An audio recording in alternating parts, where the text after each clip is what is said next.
আমরা অনেকেই ভাবি ডিপ্রেশন শুধু মন খারাপ বা মানসিক দুর্বলতা, কিন্তু বিজ্ঞানের গবেষণা বলছে এটি শুধু মানসিক সমস্যা নয়। ডিপ্রেশন আমাদের মস্তিষ্কের গঠন ও কার্যক্ষমতাকে গভীরভাবে প্রভাবিত করে। গবেষণায় পাওয়া গেছে, দীর্ঘ সময় ধরে ডিপ্রেশনে ভোগা নারীরা প্রায় 60 থেকে 72 দিনের মধ্যে ঘটে যাওয়া ঘটনাগুলো মনে রাখতে অসুবিধায় পড়েন।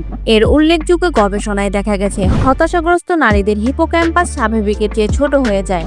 দীর্ঘমেয়াদী ডিপ্রেশনে কর্টিসল নামক স্ট্রেস হরমোন অতিরিক্ত নিঃসৃত হয়। অতিরিক্ত কর্টিসল হিপোক্যাম্পাসের কোষ নষ্ট করে ও নিউরোনাল কালেকশন দুর্বল করে। এর ফলাফল স্মৃতিশক্তি কমে যাওয়া, নতুন কিছু মনে রাখতে অসুবিধা, সিদ্ধান্ত নেওয়ার ক্ষমতা দুর্বল হওয়া, মনোযোগ ধরে রাখতে সমস্যা। বিজ্ঞানীদের বার্তা, ডিপ্রেশন মানে কেবল মন খারাপ নয়, এটি একটি নিউরোবায়োলজিক্যাল সমস্যা যা মস্তিষ্কের ভেতরে গঠনগত ও কার্যকরী পরিবর্তন ঘটায়। শুধু পুরুষ নয়, নারীরাও এতে ভোগেন। তবে গবেষণায় দেখা গেছে নারীরাই তুলনামূলকভাবে বেশি ঝুঁকিতে।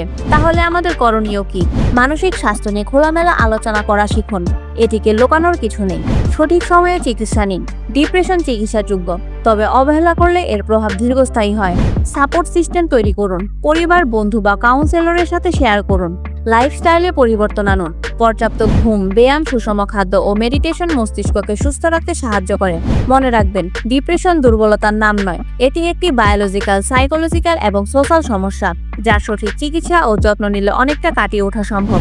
আপনার কি মনে হয়, আমাদের সমাজে ডিপ্রেশন নিয়ে সচেতনতা যথেষ্ট আছে?